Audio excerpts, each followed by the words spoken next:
look at everything, but we do not look at our own faculties. Life has many faculties: body, breath, and mind. Are you aware of your body? You become aware of your body only when it aches. Just as a child throws tantrums when it is not given attention, your body throws tantrums when you don't attend to it. If you attend to your body constantly, it won't throw tantrums.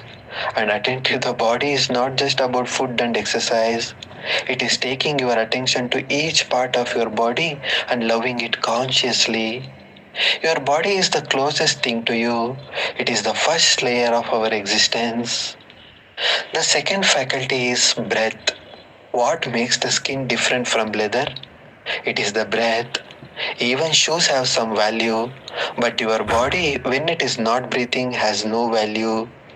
Our first act when we came to the world was to breathe in, and the last act will be to breathe out. But we ignore this primordial function of our life. The third faculty that we possess is our mind.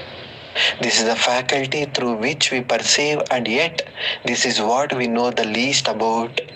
The mind is the biggest mystery. It can be your best friend or your worst enemy. The mind is responsible for your happiness as well as misery. When the mind is in present moment, everything appears beautiful. However, when the mind is a mess, even in the best of places, it can find 1,000 reasons to be miserable. We should learn the method of cleansing it of these distractions. Once the mind is free, everything you hope to find in life starts to fall into place. The next faculty and the last is intellect. Even as you are reading now, your intellect is saying something. It is passing some sort of judgment. It is accepting or rejecting what is written, questioning my words. It harbors inhibition, likes and dislikes, approvals and disapprovals, along with wisdom, which bring forth intuition. The pure intellect is not caught up in the emotional turbulence of the mind. Otherwise, it often gets colored by the emotion and becomes impure like muddy water. Then it is unable to reflect the self, whereas pure intellect, still and serene, reflects the self. Then there is ego. When you are happy, something in you expands. That something is ego. It brings happiness, it brings creativity, shyness, and grief. If you are shy and timid, it is because of your ego.